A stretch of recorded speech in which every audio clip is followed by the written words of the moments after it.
kasama. Down. Yon, what's up mga kabayan? Bali, papunta pala kami ng dagat ngayon para tignan namin kung pwede nang mamusit ngayon.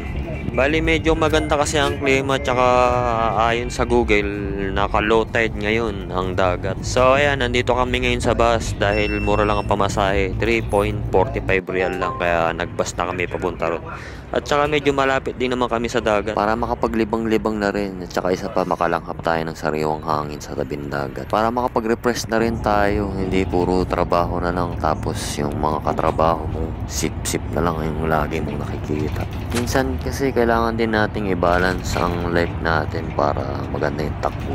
Kesa magmukmuk tayo sa kwarto tapos scroll up and down lang tayo sa ating mga cellphone, mas okay na din dito, nasisikatan tayo ng araw tapos nakalangkap pa tayo ng mga sariwang hangin. In short, tanggal stress na din. So ayan, nandito na kami sa may Damam Corniche. Medyo mahangin tsaka maalon ngayon ang dagat. Hindi natin alam kung may mauuli tayo nitong pusit kasi medyo malakas ang alon ng dagat ngayon. Marami ring mga namimingwit dito lalo pagka umaga. Minsan inaabot sila ng hating gabi. Yung iba halos Huwebes pa lang ng gabi, mga nandito na sila nakapwesto para pagputok ng araw ng Biyernes ng umaga. Marami na agad silang mahuhuli. Depende rin sa klima kung maalon o low tide o high tide.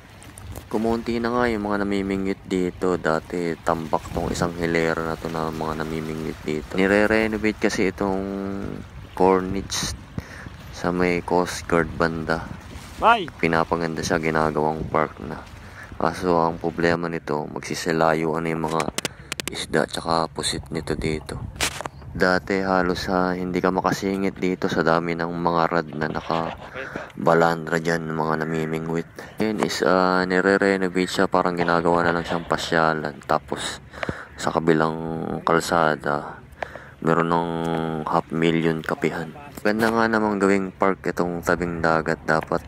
Pero dapat in-adjust nila, dapat hindi nila masyadong tinabi sa may gilid ng dagat para meron pa ring mga, para sa mga namimingwit. Dapat ang layo is 10 to 15 meters para nakabukod yung sa mga namimingwit. Tapos bukod din yung sa mga namamasyal sa gilid-gilid o kaya mga tumatambay. So yan, hanggang dito lang mga kabayan. Maraming salamat sa panonood and stay safe.